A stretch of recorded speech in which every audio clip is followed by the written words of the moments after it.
Good evening once again, ladies and gentlemen. We're now going to proceed to the part of the evening. We're now moving on to the next stage of the evening. This is the part we've all been waiting for. This is the part of the evening we've all been waiting for, which is the presentation by Moustapha. Moustapha Sarhank is an entrepreneur with many dimensions. If I wanted to run through his full list of accomplishments, I'd be talking all evening, and I fear we wouldn't get to hear from him. He's built many successful businesses, and while he retains active business involvement, he is devoting more of his time to developing the next generation of leaders. One of the challenging things in today's business environment is developing the capacity to work across different cultures, nationalities, and markets. This has been an essential part of Moustapha's career, and there is no one more qualified to talk about doing business internationally than Moustapha. Australia has been traditionally quite slow to engage in new markets, particularly for SMEs, and this has meant we have missed much of the build-up and the crests of the benefit of international business engagement. China is a good example of this. And for people who look at the different opportunities around the world, you look at the demography in Africa, Africa can arguably be said to be the next Asia. I know from this evening we'll be able to take away some lessons about how to get in front of the game. But over the past few days, I've had the privilege of spending some time with Moustapha, and I'm so deeply impressed by his experience and achievement, but also by his humility. I've certainly come away from these conversations realising that when Moustapha speaks, it is worth listening, and one can gain so much. And therefore, it's a particular pleasure to invite him to speak to you tonight.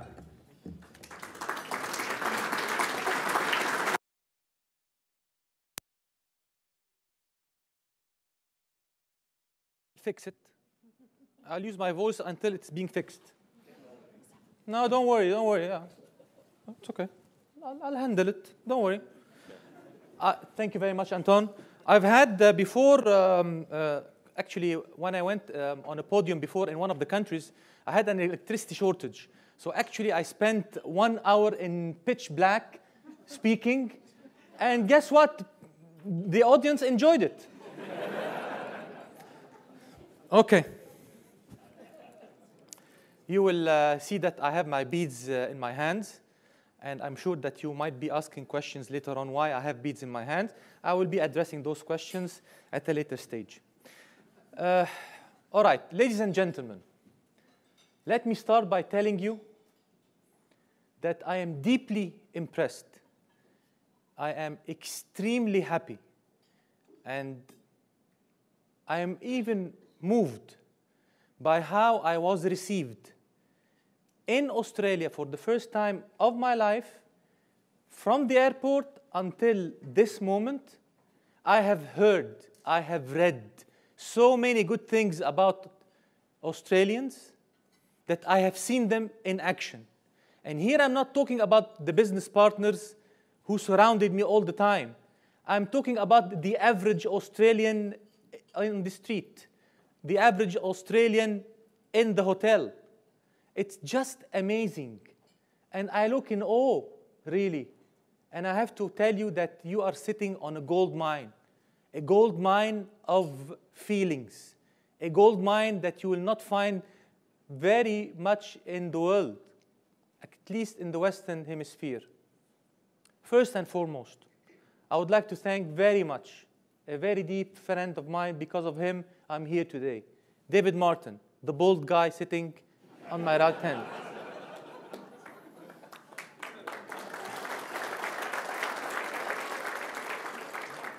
David, I've known him since a long time. Since he had hair. Yeah. And he called me like a month and a half ago and told me, listen, Moustapha, I think you better come to Australia. So I told him, Dave, you just whistle, I'm there. And then he made the excellent introduction to Michael Rowe. And ever since that introduction, a bond started to be in place. And that bond is extremely cherishable to my heart. Thank you very much, both gentlemen, for everything that you have done so far. Thank you, Anton, for the beautiful introduction. Pitcher partners are awesome. They've paid me to say so. No, I'm kidding. They are truly awesome. I've done my due diligence before I come. Whenever I travel abroad, I spend time, my office spends time to do the proper due diligence about the people that I'm going to be meeting with. And I understand. And I've spoken to a few of the customers, and this is the first time that you know, to pitcher partners. Because I wanted to understand the mentality, how they go about the business, how they engage with their customer base, so that when I reach to you, I speak a language that is very dear to your heart. When I speak to SMEs, it's different than when I speak to corporates, big organizations. And guess what? This is where my heart lies. Because without us, ladies and gentlemen, corporations will not thrive. And economies will not thrive. Economies are built on SMEs, not on corporations. Big ones, multinationals, global companies. So thank you very much, John, for having me. ADC Forum, thank you very much. I have here also a gentleman from the Egyptian embassy, our Consul General, who was gracious enough to honor us with his presence. Thank you, sir, for coming here. All right, ladies and gentlemen. Do I have stage fright? I do have stage fright. And actually, I have combated that just a few moments ago when I broke the ice, when I started to talk about things that are not necessarily related to my discussion. I've been told that so that you do not see me shiver. And the beads is actually for that purpose. The reason why I'm telling you this is the minute any individual will stop shivering, will stop having the stage fright, it's over. He or she lost it. This means that it has become a 9-to-5 job. She does not have the passion to address people, to convey feelings, to convey messages of authenticity. And this is exactly what I want to do this evening, messages of authenticity. By going about that, I need to make a point very clear to you, ladies and gentlemen. In that room, I can see practically 200 individuals. I am stunned by the fact that the number of ladies is around 10% of the 200. Gentlemen, beware of the ladies, because one day they will overtake the world. And you'd rather be on their good side, because actually God gave them weapons. And those weapons are found whenever they need to do that. All right. Why Egypt? Why Australia? Why am I here? I have flown 15,000 miles to be standing before you. Exactly like few members of my family in the 1950s, but with a different backdrop. In the 1950s, ladies and gentlemen, there was a coup d'etat in Egypt. The monarch was overthrown by a republic, and then Egyptians started to leave the country. And guess what? They came to Australia, a couple of members of my family. And they came broke. They did not have except exactly $5 in their pocket. Australia opened its doors for them. And because of Australia, they survived in a very decent home. They had decent jobs.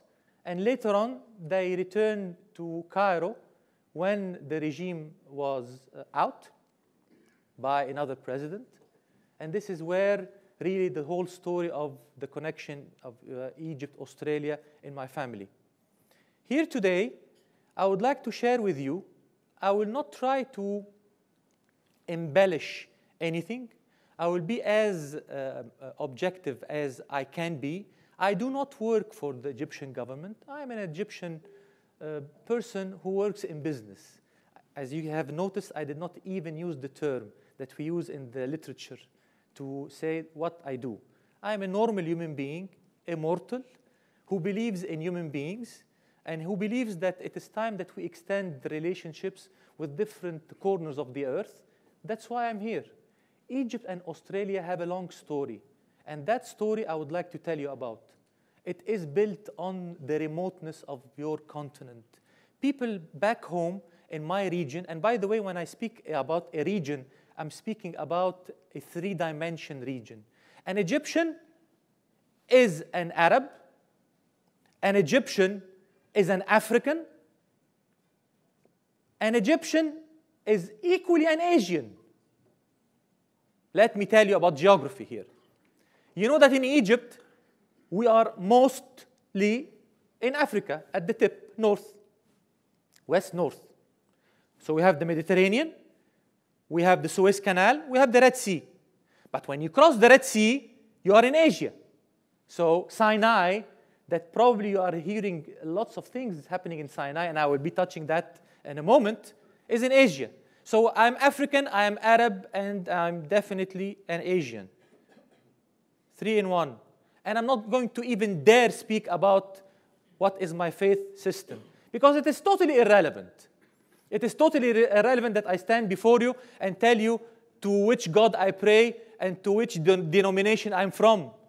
But what is important, ladies and gentlemen, is I tell you that I'm very much like you. I had a mother and I had a father, and they have brought me the same way you were brought up. I have kids who are married exactly like you. I have the same fears, I have the same challenges, I have the same nightmares. And guess what, ladies and gentlemen? The color of my blood is exactly like yours. Even we shared the same father and mother a long, long, long way ago. So, am I different than you? No. The only maybe difference that you can say is that, Moustapha, you're coming from a few thousand miles away, 15,000 miles, from Cairo to Australia. Is the remoteness an issue? People claim that it is an issue, and we are here to convince you to reach out. Guess what? I will prove to you that what people might think as negative point, you are not reaching out to our part of the world, is actually a positive point by the end of the discussion. All right. What is going on in Egypt these days? Egypt is at the epicenter of so many changes. Egypt is witnessing a tidal wave from bottom to up and up to bottom. We're being shaken. And this country is taking the region by storm.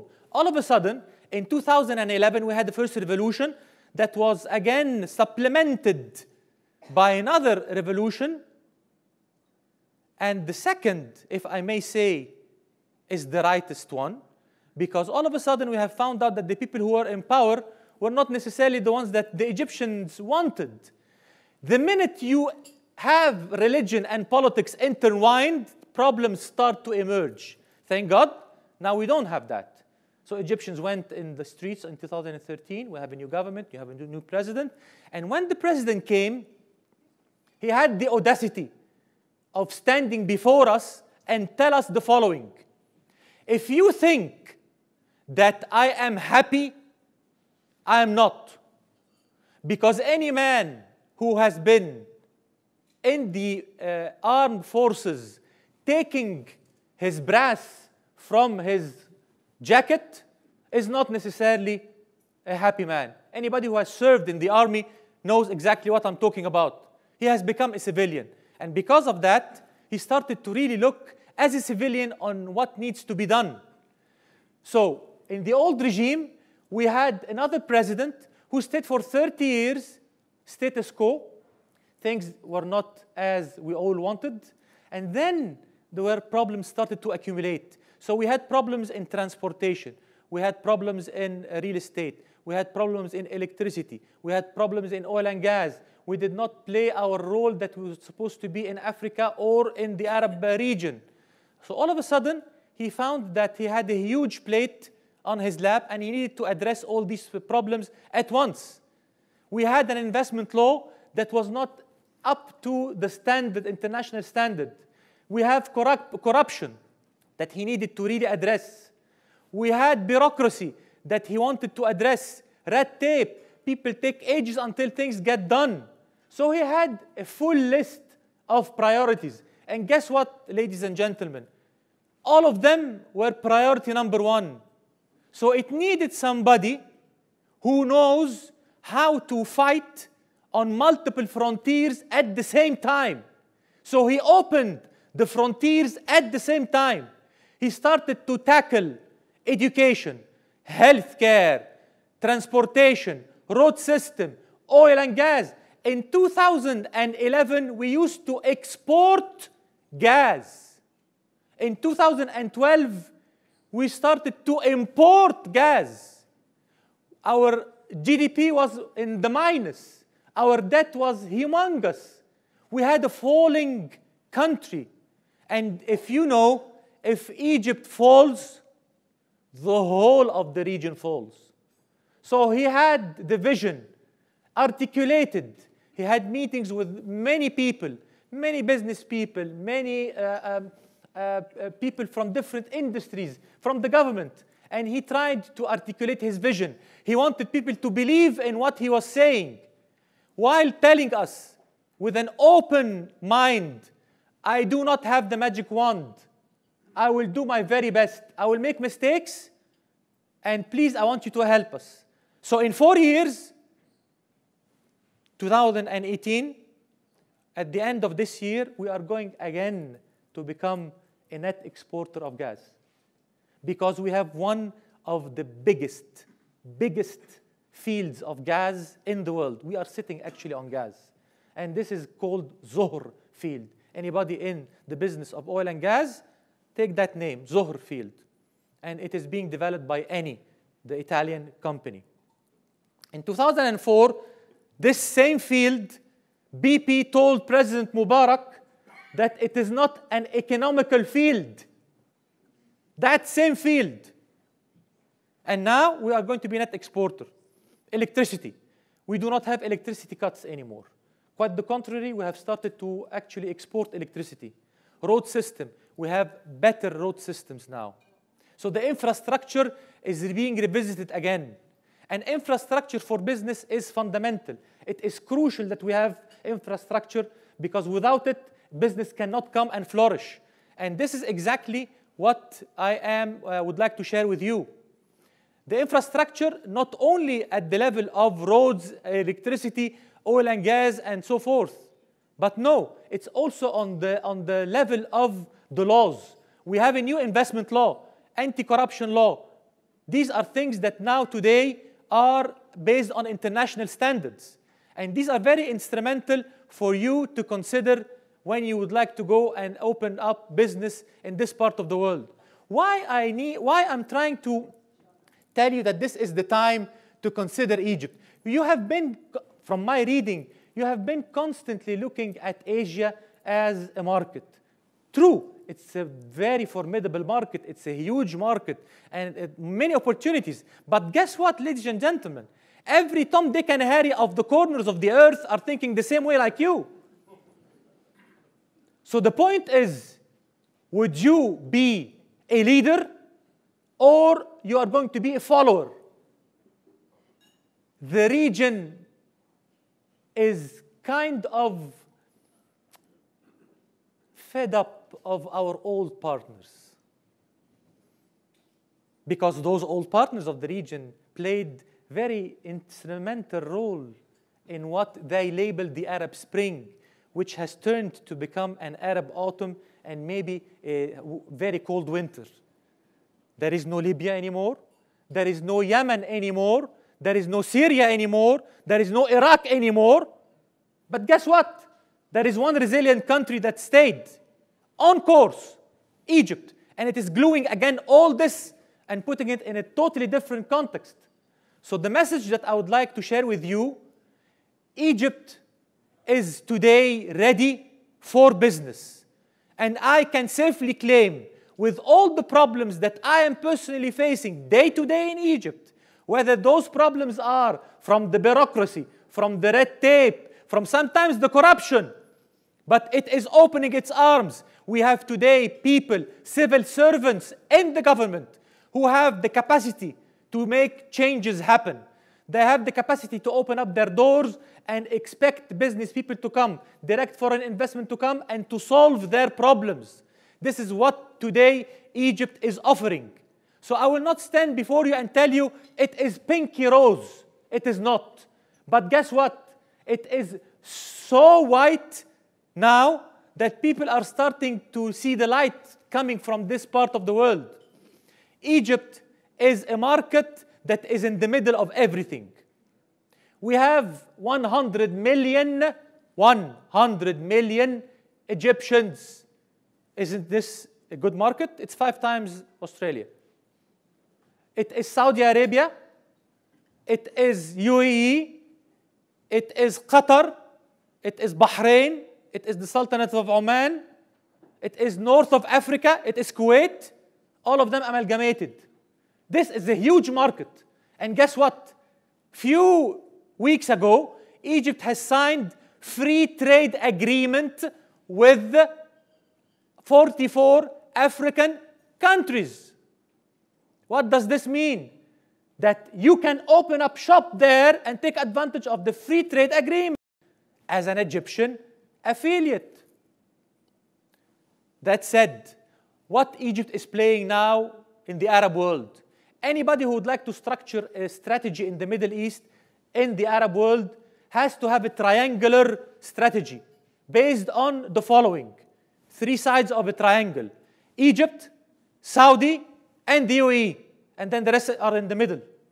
These are the strategies that I personally have devised for multinationals before. We have a workforce.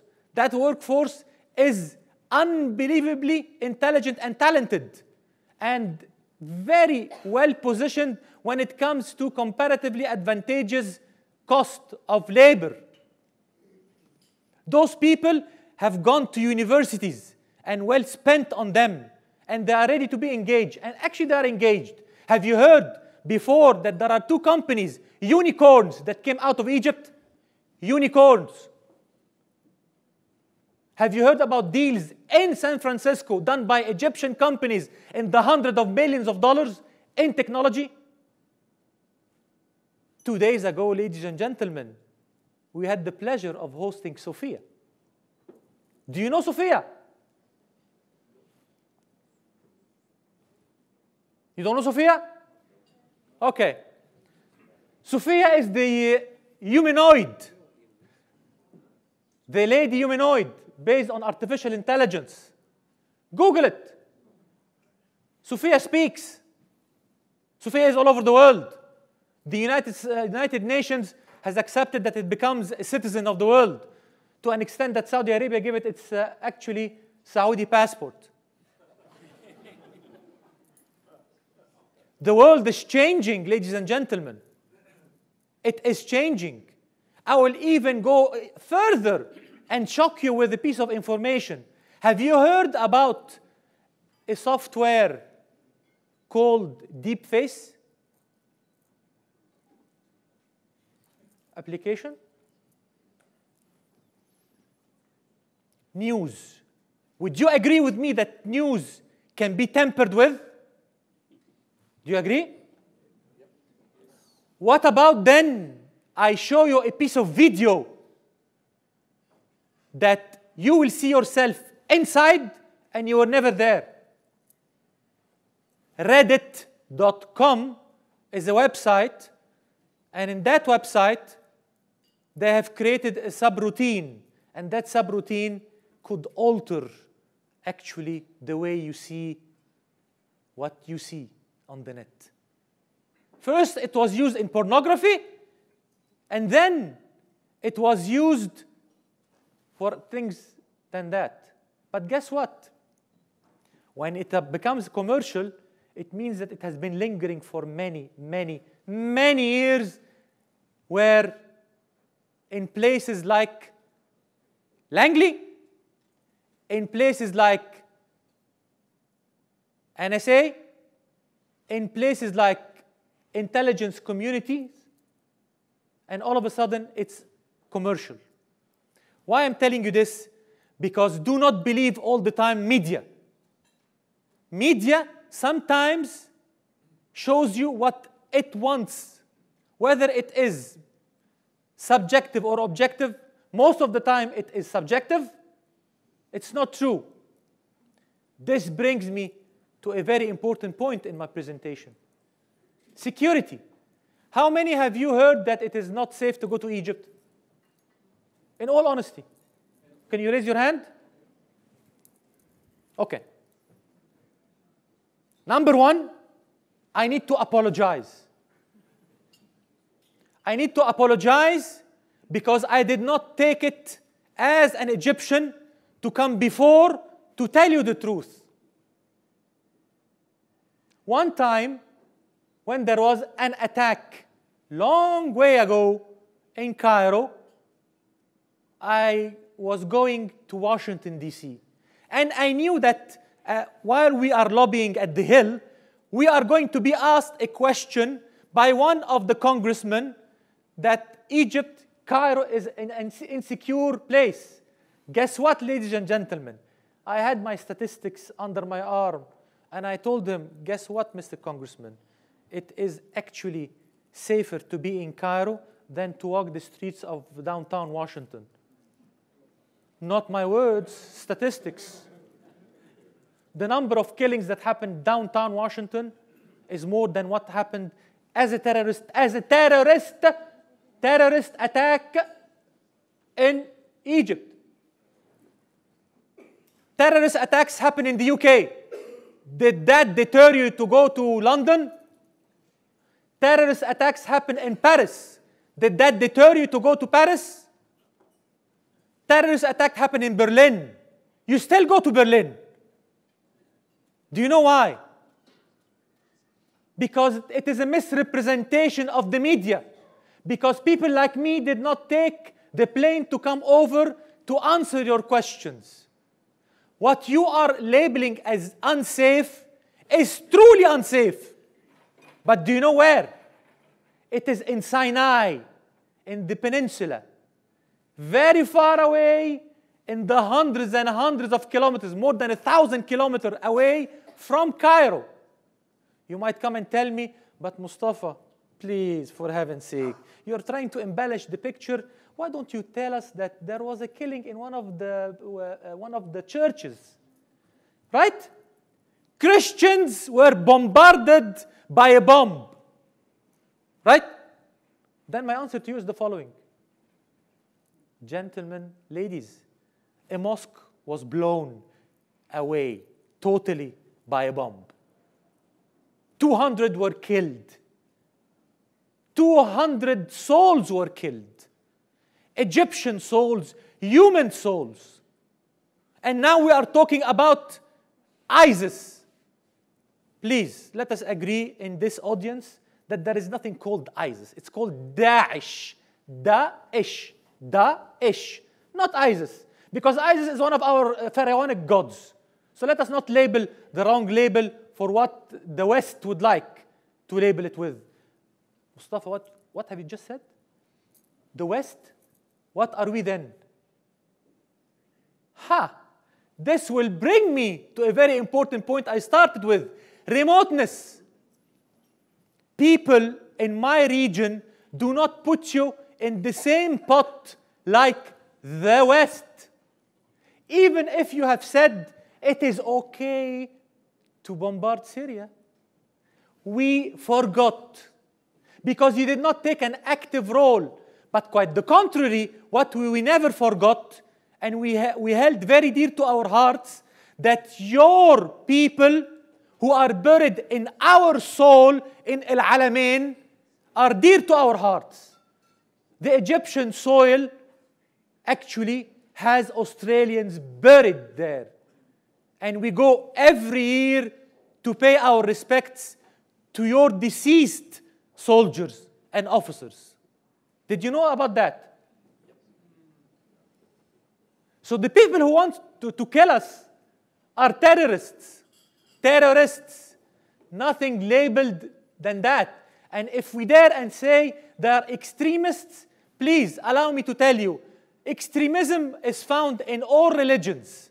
And please also do not use the term fundamentalist. There is nothing wrong to become a fundamentalist. I have spent 16 years at the Jesuits, and I'm a Muslim. And I've learned from the Jesuits, the lords of discipline of the Catholic Church, that they are the ones who have created the term fundamentalism.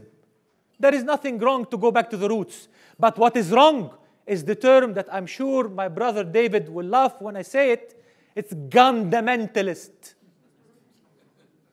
If you're going to use it, please write registered trademark Moustapha Sarhank. It's patented under my name. So fundamentalism is the true word for it. People who would like to take a soul just for the sake of putting another person in the seat and move on. Religion and politics cannot mix. It cannot mix. But human souls, ethics, resilience, discipline, humility, belief that we as one globe, one citizens of the world, we can make things happen. And this is the message that I would like to leave you with. Egypt is called Egypt Inc., Egypt Incorporated, and we are open for business. If you have questions, if you have problems, if you have challenges, send them to us. Us Egyptians. Forget about the government. With all due respect, sir. It's true. Governments are there to help us to become better. But it is my duty to ensure that you listen to what is going on in truthfulness and in all honesty. Why on earth am I flying 15,000 miles? I know that this should not be used with Australians because for you, 15,000 miles is nothing. But for me, it was like 18 hours. Why?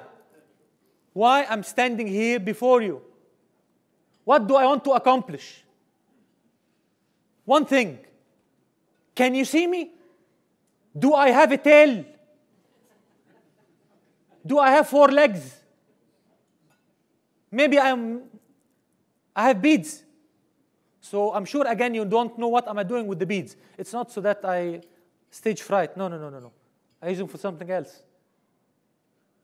I'm no different than you. Right? Why there are other companies, why there are other nations doing business in Egypt in the billions of dollars? Why don't you come over? You have the technology. You have the capacity. You have the innovation. You have the brainware. You have the resilience. You have something that very few people have. You still have the heart. You have a heart. Many of the business people who claim that they are business people think that they should not act with a heart. But guess what, ladies and gentlemen?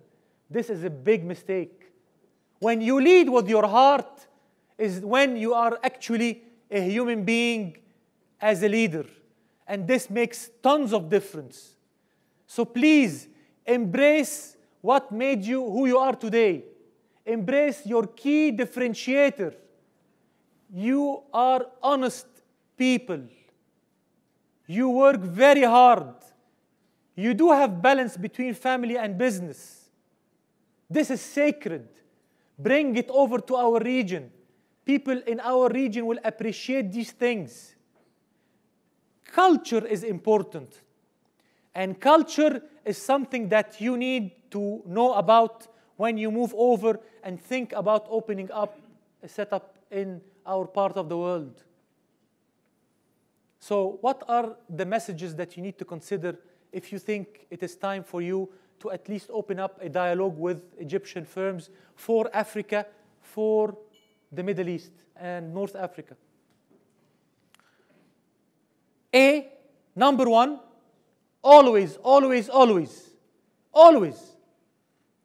have a good lawyer.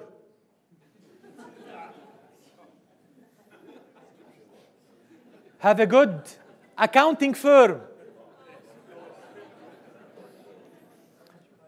Have an excellent due diligence exercise. Go and speak with people who have been doing business in the region. And if you don't know, now you know. My business card is in my left pocket. I will leave it. Ask. You might come and tell me, Mustafa, you talk too much, you sweet talk, you're trying to overmarket what you have. But believe it or not, I am now at a stage of my life that I want to pay back. And there is nothing wrong about that. I am paying back. My mother passed away 2 years ago, followed by my brother a month later, who was younger. Do you know what this left me with? A genuine belief that life is too short. It made me rethink again why I'm here. What do I want to accomplish? And guess what, ladies and gentlemen? I want to open up bridges of relationship between people who have the same aspiration like mine. People who can sit with me and break bread. People who will think that I am not different than them.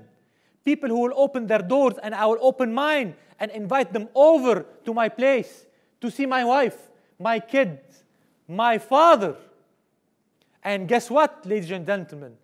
He is a very interesting character because he has fought all the wars of the region since 1956 to 1967 to 1973, and then he has worked with 2 presidents of Egypt.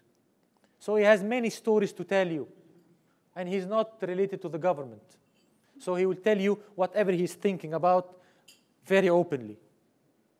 So, my message, legal advice, accounting/managerial advice, due diligence, sound plan, partner who understands the dynamics of the region, read about the culture, and the most important thing is an exit strategy. Exit strategy. And when I say it, I'm not using it in the pejorative connotation. I'm only saying, and I'm going to use an example. Some time ago, I was fortunate enough to be a partner of a US firm, and I brought them over to the Middle East. So we sat, and we had a discussion, and we agreed that we are going to go and create a joint venture. The chairman of the company was stunned because I told him, listen, you need to have an exit strategy. He told me, we did not start yet the business, and you are telling me about exit strategy? I told him, yes. We need to construct a legal framework whereby if the time will come, either you're going to buy me out or I will buy you out, or somebody else is going to buy us both out. So instead of going and sitting and starting talking about numbers, let us have it, forget about it, put it in the vault, and move on. 7 years later, this is exactly what happened. IBM Corp bought us out, both of us. It was a very interesting deal. You can check it on the net. It was very interesting. So what we did, in few hours, we opened the exit strategy document. We started to read what was written. We applied it. It was a very simple transaction. In 3 months, the whole operation, including financials, HR documents, and everything was handed over to IBM, and they took over. Perfection. So please remember that you have to have an exit strategy. I will leave myself at your disposal. If you need anything to ask, if you need to send me an email, I will respond. Thank you very much, ladies and gentlemen, for having me. And I wish you all the very best. My card is going to be left on the table. Please reach out, at least to test whether I am true or fake. Right? Thank you very much.